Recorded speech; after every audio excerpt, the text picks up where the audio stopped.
Ed in Klamath Falls, Oregon. Hey, Ed, thanks for calling. You had some thoughts on self-censorship? Self-censorship. Self-censoring myself for many, many years. The lesson that I told you about already, the one when the FBI came after me when I was 15 or 16, has stuck with me my whole life.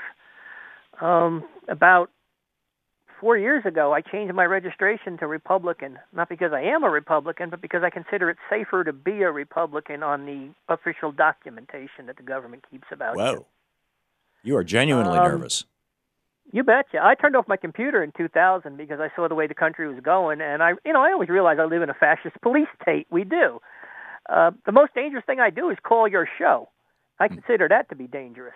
Yeah, well, we don't share our call logs with anybody, so it's just it's just you and me. Who you call and where you call, so they know I call your show. Oh yeah, It's available to your phone company, and your phone companies sell it to the government and anybody else, I suppose. The only thing they can't tell is whether I'm a Republican calling up to give you a hard time.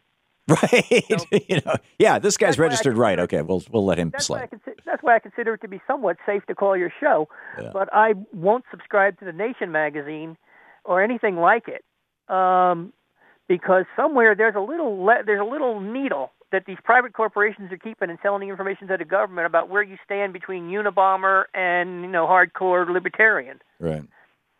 And or Republican or whatever. Well, the Unabomber was a hardcore libertarian, wasn't he? Yeah, probably. I mean, he was. It's hard to put him in a category because he was mentally ill. So yeah, they're nuts. Nuts is nuts. Yeah. But the government. When they came after me when I was 15, 16, they not only did that, they came after the man that was sponsoring the peace demonstration in Ridgewood. He was a Quaker.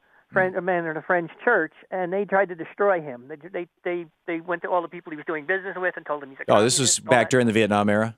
You betcha. Yeah, they were insane about the Quakers, because the Quakers were the ones who were like pouring blood on nuclear installations and doing School of the Americas stuff and all kinds of. I was 16. I got kicked out of high school for publishing an underground newspaper that was critical of the war, and although it was a great blessing to me, because I'd been kicked out, I was able to take a GED and go directly to college, whereas the law at that time in Michigan said that you couldn't take a GED until your class had graduated, which would have been 2 more years for me. So, but in any case, I got it, Ed. It's so you're self-censored. That's very interesting.